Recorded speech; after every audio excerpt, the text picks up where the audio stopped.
Les membres de l'organe de délibération du MAPAR, après leur réunion de ce jour, face à la presse.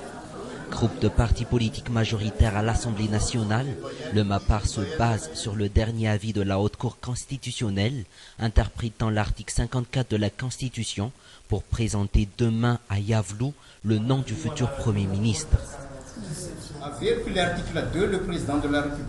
L'article 2 stipule que le président de la République nomme le Premier ministre. Je souligne bien le Premier ministre. C'est clair, il n'y aura qu'un seul nom. Un nom décidé par l'organe de délibération du MAPAR, qui est le Bureau national. Les députés vont ensuite le présenter au président de la République demain s'il n'y a pas de changement. Un Premier ministre, Iradjon Armampian n'aura donc qu'un seul nom venant du MAPAR.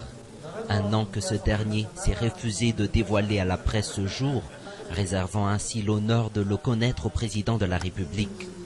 Un refus de la part de ce dernier ne fera que compliquer les choses, précisent les membres du MAPAR.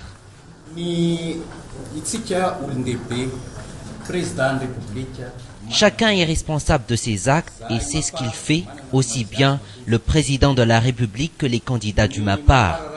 Les dispositions de l'article 54 de la Constitution, l'arrêt de la CES, ainsi que l'avis de la Haute Cour constitutionnelle relative à la désignation du chef du gouvernement sont clairs. Refuser le nom présenté serait donc chercher la bête noire.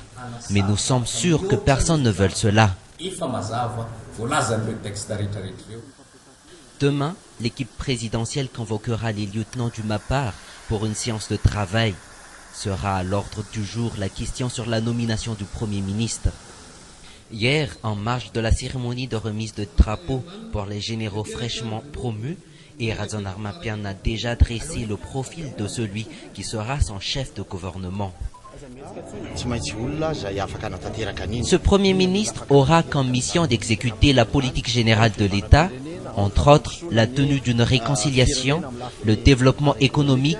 Ce sera une personne qui a et la compétence et la volonté de réaliser tout cela. Une mission impossible, se défaire du MAPAR a été difficile pour l'équipe présidentielle qui n'a cessé de manœuvrer dans ce sens depuis l'élection de Iradjon Armampian à la magistrature suprême. Tentative de rapprochement aujourd'hui ou non, en attendant, le MAPAR est fixé, il présentera l'un des siens pour siéger à Mazouarif.